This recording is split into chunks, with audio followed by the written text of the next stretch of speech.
Yeah, welcome back to the channel. Yeah, we welcome you and we thank you for passing by and having time to go through our videos. So this morning we're about to take you through some news headlines that are making waves. Here, Soludo, the governor of Anambra State, reveals what IPOB leader Nnamdi Kanu will do if released. So that was Soludo talking and expressing what Nnamdi Kanu will do after his release from the DSS custody, which I hope they do very soon. In fact, today, Governor of Anambra State, Charles Chukwuma Soludo, has revealed what the embattled leader of the IPOB, because I hate to use that word prescribed because it doesn't make sense to me. IPOB leader Nnamdi Kanu will do if he's released from detention. Reports that Kanu has been in DSS custody since his arrest, and you call that repatriation or kidnap from Kenya in 2021. There have been a series of controversies over the kidnap and moves to release the separatist leader, you call it separatist or freedom fighter. However, on Monday, Soludo said he's making concerted effort to secure Kanu's freedom. I think this man is crazy. This Soludo. Before Soludo became a governor, in fact, I was very hopeful. I thought he was going to be one of those mouthpieces that will stand out again, brave, to speak for what his people really, or majority of his people stand for, and being, let's say, not too old or within the middle range age and stuff, and with this education and acumen, I thought he was going to do better. But all of a sudden, this man has fell in line and started behaving like Uzodima and Umahi and Kos. It's not different from any of those ones. So according to him, if released, Kanu will help to distinguish between genuine freedom fighters and criminals in the southeast, as everyone has turned into freedom fighters overnight, committing crimes in disguise. Oh boy. He said that Soludo remarked yesterday during a quarterly statewide briefing meant to inform Anambra people of his activities in government. The former governor of the central bank disclosed that he had booked a session with Buhari and was only waiting for an appointment where he hopes to discuss the issue of security in Southeast and the release of Nnamdi Kanu. It could be recalled that Soludo earlier urged the federal government to release Kanu. The governor pledged to stand as a surety, for Kanu if the federal government found it hard to release him unconditionally. In a swift reply, however, listen now, the Attorney General and the Minister of Justice, Malami, said that Soludo only made a statement but has not applied to the court or his office about Kanu's release. So underline that, because we are coming back to all this analysis. In his address yesterday, however, Soludo said he hoped to meet Buhari and speak with him about releasing Kanu. He stressed that if released, Kanu would help him to intervene in areas where people use secessionist agitation as a means to perpetuate criminality. On the issue of Nnamdi Kanu, his release does not mean that insecurity will be completely erased or eliminated. The call is in the best interest of the Southeast as a whole. Now you realize that. Okay. You know, he said he, Kanu, was saddened by the level of crime associated with the agitation. When I visited him in person, or in prison, he said he called it an abomination. Everyone has now become a freedom fighter using it as an avenue to commit crime. The truth is that if he is released, he will be able to distinguish between genuine freedom fighters and criminals. I agree to that completely, 100%. So see what is still holding him back is political issue. I'm awaiting confirmation of appointment with the president to hand him the letter officially. So Ludo said. So, but my point here is that this Soludo man is a man who I now known to speak from both sides of his mouth. He's not a man of his word because this is a very simple matter. Because as we are now made to realize, is that what we are now made to realize now actually is that the problem now, or that thing that is holding Kanu back in the DSS custody, is the leaders or the political leaders of the Southeast. Yes, they are the ones holding him there. They are the ones holding him captive.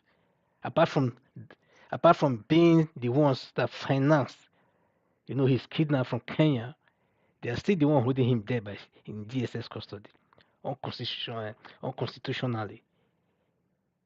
Against his own right. He's been denied rights. His fundamental human right has been breached over and over again, and everyone seems to be looking away. You understand?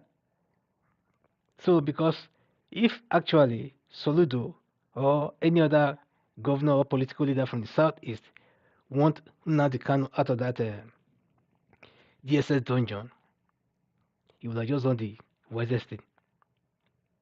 Put it in writing and submit it to the Minister of Justice.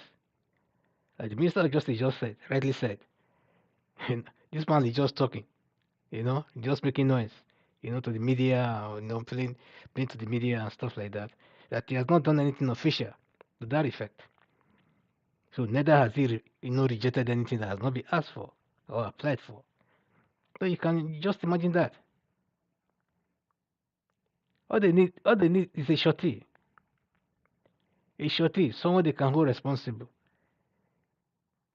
Because if you remember back then, it was a senator, you know, that that stood at a shorty for him in 2017 when he was released.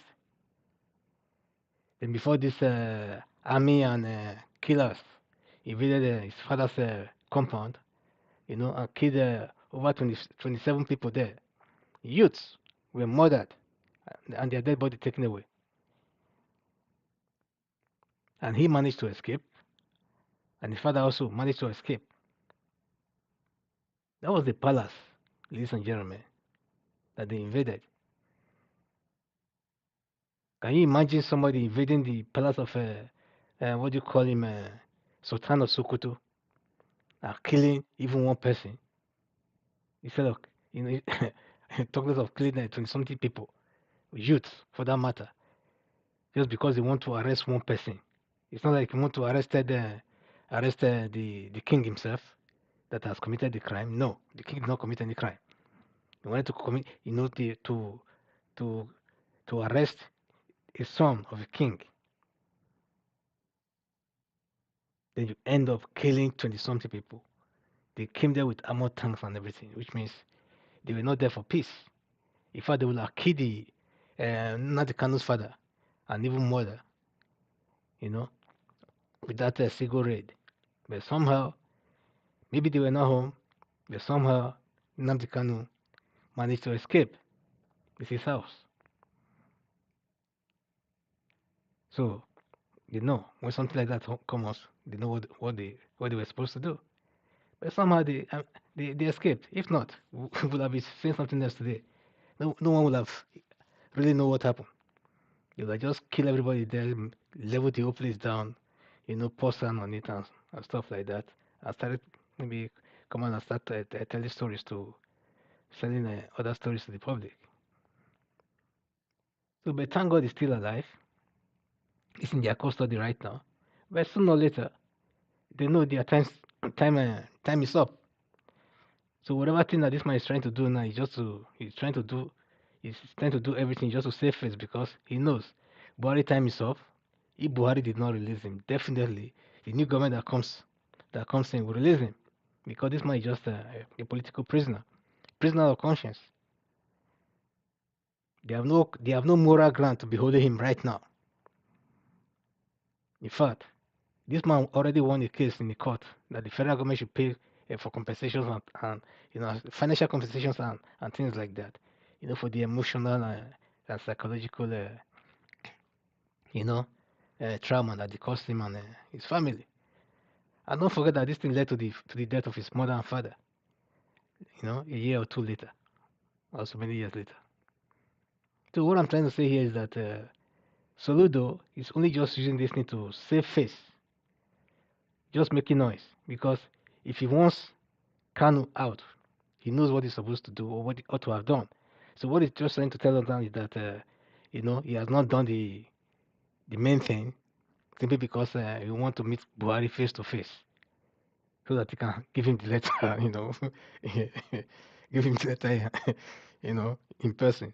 Why don't he just send the official letter first of all? Why, make an appointment also and still go there and so if a governor really want to see a president and he says it's an urgent what have you, then by putting a lot of things inside into that same packet without emphasizing that it's going there to talk about let's say Nnamdi Kanu, for example, at the front. You can say, okay, it's all about the security of my people and what have you and things like that in the Southeast and what has to be done. So I want to see it's an urgent this thing. Within 24 hours, you will see the president, of course. Then as soon as you get there, why laying the other listing down, the other envelopes, then you will still say, Mr. President, this one is also a part of the whole thing. Please do this for me. That's how serious people do things. Because if the other the APC governors and the rest, when they met with the president because of the naira, new naira issuance, it didn't take them weeks and weeks to book that kind of appointment. It's all a phone call, and before you know it, we all gather. So, but ladies and gentlemen, what I'm saying is that no one should be fooled by some of those antics and things like that. So let's be hopeful that sooner or later Nnamdi Kanu will be free, in good health. That's all I have to say for now. So, ladies and gentlemen, if thank you for coming.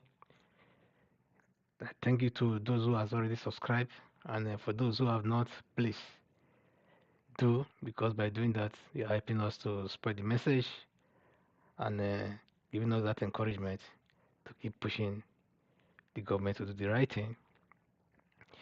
So that's that, and please share our broadcast so that others can also have access, to watch this thing, because these days it's so easy to share, with the WhatsApp and every other medium that we now have available. So we thank God for technology. So please help us to share